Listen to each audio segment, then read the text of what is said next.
Hello YouTube, j'espère que vous allez toutes et tous bien. On se retrouve aujourd'hui pour la toute première vidéo YouTube de cette chaîne ainsi que le tout premier point fondamental hebdomadaire. Alors la vidéo va s'articuler en deux parties. Une première partie plutôt axée news économique de la finance traditionnelle qu'on va essayer d'appréhender au marché crypto-monnaie et une seconde partie axée plutôt news en tout genre de l'écosystème crypto de manière générale avec quelques datas assez intéressantes à voir ensemble. On commence directement par les news économiques. Aujourd'hui, rien de bien intéressant selon moi, plutôt à compter de demain 14h30 avec les annonces de l'inflation annualisée américaine qui sont aujourd'hui à 3,2%. On est en attente à peine en repli à 3,1%. Et de manière générale, voici à quoi ressemble le graphique de l'inflation américaine qui est en décroissance depuis plus d'un an. Pour rappel, les objectifs de la Fed sont à hauteur des 2%. Donc, autre chose qui va être intéressant à voir sur l'inflation, c'est certaines composantes particulières comme les services. Pourquoi les services? Parce que ça représente une très forte partie du PIB des pays riches et développés, comme les États-Unis ou l'Occident. Et cette composante est encore assez élevée à 5,5. Donc, à voir si demain elle décroît également comme l'inflation. Ce serait plutôt positif pour nous. Vous allez me dire, oui, mais comment un petit peu interpréter l'inflation avec la crypto? Bah, c'est très simple, je vous ai un petit peu superposé le graphique ayant le plus d'historique sur Bitcoin avec l'inflation américaine sur TradingView. Et ce qu'il faut comprendre assez brièvement avec des pincettes, c'est qu'une fois que l'inflation est décroissante, ce sont souvent les meilleurs moments pour acheter. C'est pas quand elle est tout en bas. Donc là, vous avez le cas ici, c'est quand on décroît qu'on a un bottom. Même chose ici, c'est quand on décroît qu'on a un bottom. Encore une fois ici, encore une fois ici, encore une fois ici. Et c'est également quand elle commence à reprendre à la hausse qu'il faut commencer un petit peu à vendre. On a le cas ici, quand on commence à reprendre sur l'inflation, c'est le meilleur moment pour vendre, mais ce n'est pas le top de l'inflation qu'il faut vendre. Même chose ici, même chose ici. Donc, à quoi elle pourra nous servir? Bah, imaginons que si on arrive sur l'objectif des 2% de la Fed qui serait ici, imaginons qu'on fasse une deuxième baisse, on pourrait se retrouver dans le genre de cas de figure où effectivement on a un premier bottom, un premier retracement et on va un peu plus bas. Et ça nous donnera d'autres opportunités pour rentrer sur le marché pour ceux qui n'ont pas pu saisir les opportunités à 15 000 par exemple et tranquillement remonter pour au final nous dire que quand on remontera, ce sera pendant la phase de hausse de l'inflation, peut-être dans un an, 2 ans, que ce sera le moment potentiellement de commencer à décharger sur le marché crypto. Voilà pourquoi elle m'intéresse.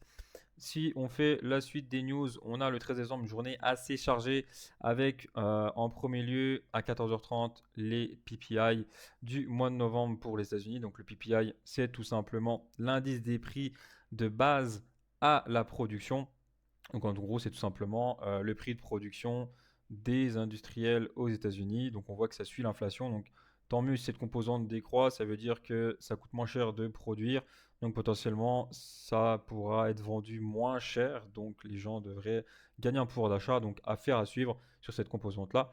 Mais derrière, c'est surtout les annonces des taux directeurs de la Fed à 20h par notre cher Jerome Powell qui vont être assez importants à suivre. Donc on appelle ça la FOMC. Derrière, nous aurons à 20h30 la conférence de presse avec également la projection qui en découlera. Donc les taux directeurs de la Fed plafonnent aujourd'hui à 5,5 environ.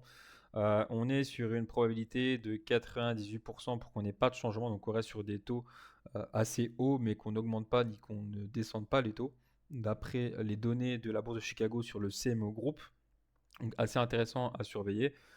Si on en reste là, on devrait avoir un marché qui n'est pas surpris, car voilà un petit peu ce qui a été drivé de ce côté-là. Si je vous illustre pareil de manière graphique sur TradingView à quoi ressemblent les taux, bah, potentiellement c'est plutôt positif le fait qu'on stabilise à plat parce que c'est annonciateur d'un pivot dans les mois à venir de manière générale.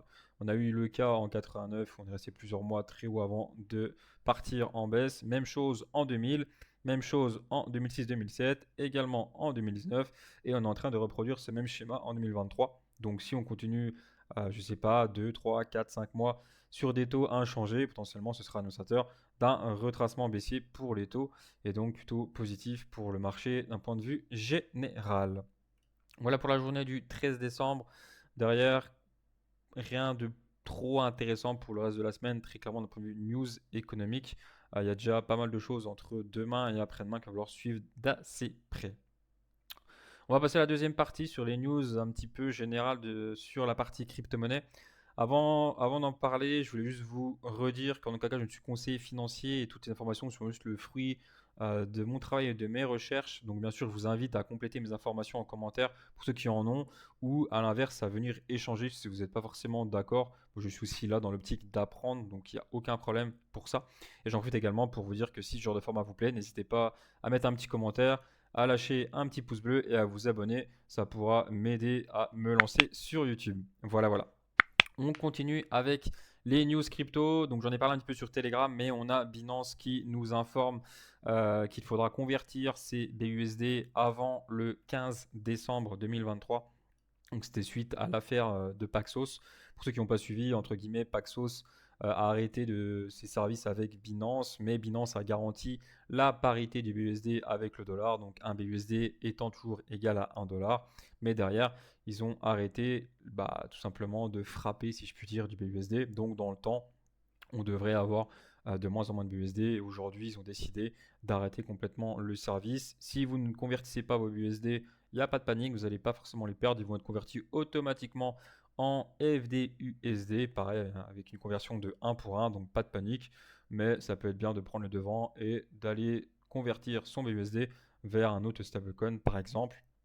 Et si je vous illustre ça de manière graphique, on voit très clairement la valorisation boursière du BUSD qui est tombée de 23 milliards à aujourd'hui environ 1,5 milliard. Hein.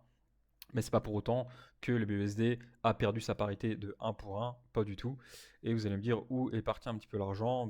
On pourrait superposer avec l'USDC qui est un autre gros stablecoin, mais j'ai choisi plutôt l'USDT qui est le plus gros stablecoin à l'heure actuelle. Et on voit très clairement qu'on a un petit peu, je pense, de gens qui ont converti leur BUSD en USDT, d'où le fait que l'USDT reprenne autant en valorisation boursière ou en captation boursière, à mon avis. Donc rien d'inquiétant, mais ça me semble intéressant comme news à prendre en compte et aussi pour vous, de prendre un petit peu les devants tout simplement. Autre news concernant les ETF Bitcoin qui font beaucoup parler d'eux depuis le début de l'année 2023.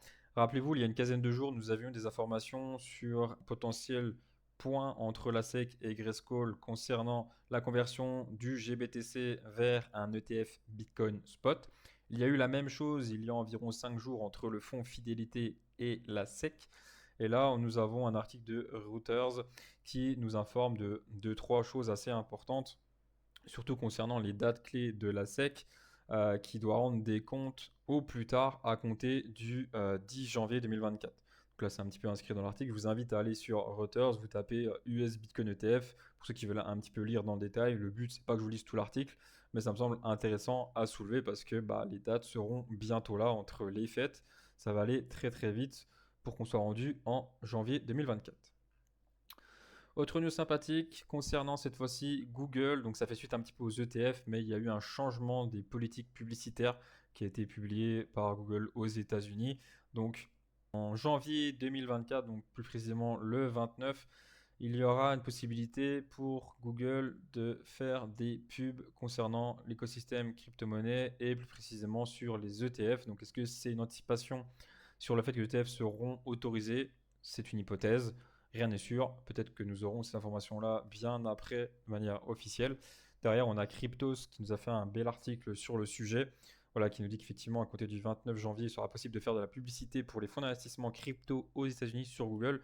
Pour moi, c'est une grosse avancée parce que Google, c'est le moteur de recherche numéro 1.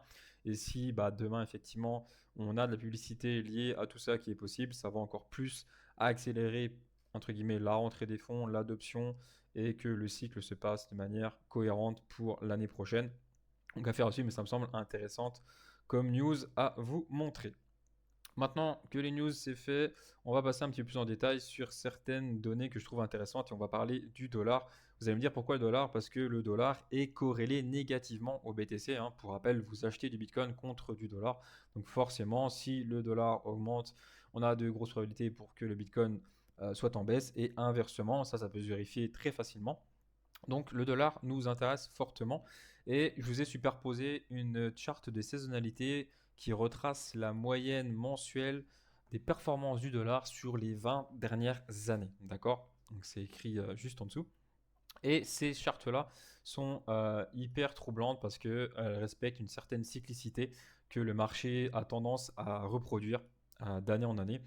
Et juste pour votre curiosité, on avait vu ensemble, pour ceux qui étaient plutôt sur Telegram, qu'effectivement, durant le mois d'octobre et de novembre, même novembre, plutôt on allait avoir le top des performances sur le dollar, chose qui a été vraie. En novembre, on était ici, donc on était sur un top de performance pour le dollar, que derrière, sans découler, un retracement jusqu'à fin décembre avec des rebonds à l'intérieur.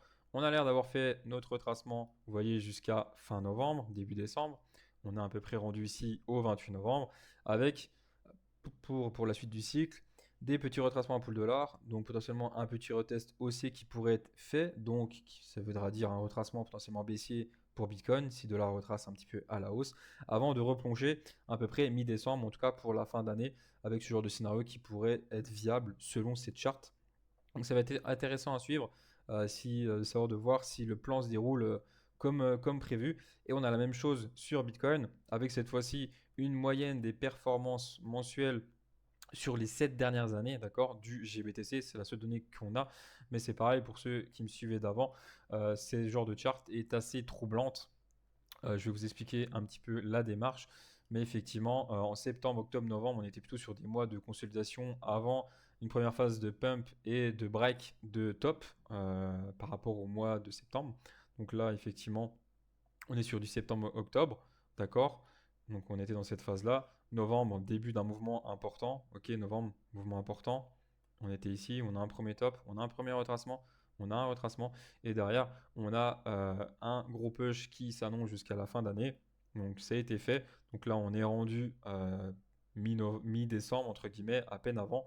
Donc est-ce qu'on est en train de travailler ce top-là avec ce petit retracement qu'on est en train de faire pour continuer d'aller de l'avant, avoir un beau retracement pour la fin d'année? C'est un premier scénario. Ou est-ce que ce top-là correspond à ce top attendu pour le mois de décembre en termes de pic de performance, d'avoir un gros retracement pour la fin d'année? C'est un deuxième scénario. Mais si on en croit sur de chart, il faudra sûrement s'attendre à avoir un beau retracement durant le mois de décembre et donc de nouvelles opportunités potentielles sur les différents marchés crypto. Donc voilà un petit peu pour cette charte de saisonnalité. Le but, c'est pas de vous embêter avec des supports, des résistances, des niveaux de Fibo et tout ce que j'utilise pour faire de l'analyse graphique. C'est plutôt une lecture assez fondamentale basée sur les performances annuelles et mensuelles de certains actifs comme le dollar et le Bitcoin qui sont assez représentatifs des cycles entre guillemets que ces différents actifs nous proposent. Donc voilà pour faire assez bref. Derrière, autre news que je voulais vous parler, ça concerne un petit peu la partie technique, mais plutôt la partie fondamentale, parce que là on se retrouve sur le contrat CME de Bitcoin, donc c'est le contrat de la bourse de Chicago que les institutionnels trade.